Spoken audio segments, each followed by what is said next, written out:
నాకు వెళ్ళలేదు చెప్పలా ఎప్పుడు చెప్పలేదు వీళ్ళ ఎవరు కూడా ఏడ్చలేదమ్మా ఎప్పుడు చెప్పలేదు నా మనసులోనే చిన్న కోరికమ్మా నీ మనసారా కోరిక పిలవమాట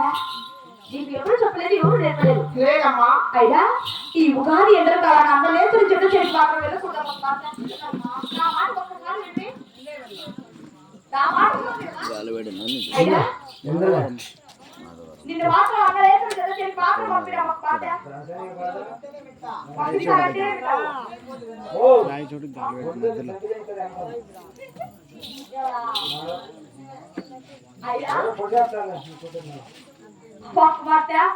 నా మాట ఒక్కసారి కన్న తల్లి మాట కూడా చదువుతాడుచున్నావా ఈనాడు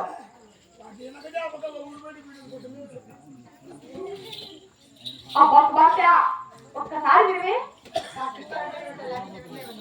ఆ బొక్క బాట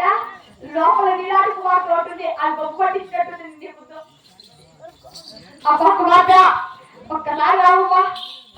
అయినా అట్లా లేచిన చోట చెడికి వెళ్ళాలంటున్నావు అలాగే పంపిస్తాను అలాగే వెళ్ళి వస్తావు అలాగేనమ్మా అలాగే పంపిస్తారమ్మా